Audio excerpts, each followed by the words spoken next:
Bonjour et bienvenue à l'invité de Thierry Dim. Nous sommes toujours en Thaïlande dans le cadre du grand reportage que nous sommes en train de réaliser sur ce pays. Aujourd'hui, nous sommes à Bangkok et nous avons le plaisir d'accueillir Nordine. Bonjour Nordine. Bonjour. Vous êtes d'origine orientale et on sait effectivement que la Thaïlande est beaucoup connue pour ce qu'on appelle l'arbre d'acularia qui produit l'essence d'oud. Et dans la culture orientale, justement, on se rend quand même compte également que l'huile d'oud est beaucoup utilisée. Est-ce qu'il y a quelque chose qui justifie ça? Écoutez, oui, je pense que cette huile d'oud est utilisée donc depuis des générations et des générations. Donc je dirais que c'est ancestral. Elle est utilisée dans le monde oriental de par ses vertus.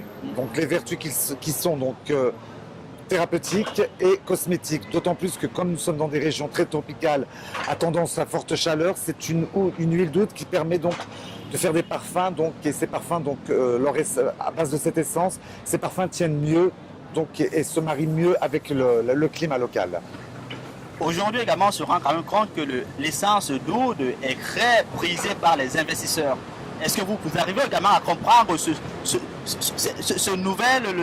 nouvel engouement sur cette essence? Tout à fait, je peux bien le comprendre, d'autant plus qu'il ne faut pas oublier le fait qu'elle est considérée comme de l'or liquide. Ah ouais. Elle s'appelle aussi or liquide, donc c'est une essence qui coûte terriblement cher, donc qui est utilisée, comme je vous l'ai dit, dans les cosmétiques. On en fait également de l'encens.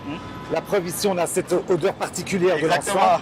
Donc il y a ce particulier qui est aussi une odeur agréable. Et moi, je pense que la demande est de plus en plus croissante, étant donné qu'elle se développe un peu plus aujourd'hui aussi en Occident. On a de plus en plus de grands parfumeurs, de grands nez en Europe, qui utilisent de plus en plus cette essence pour faire donc des parfums. Donc, je ne citerai pas de marque, mais les grandes marques utilisent l'oud.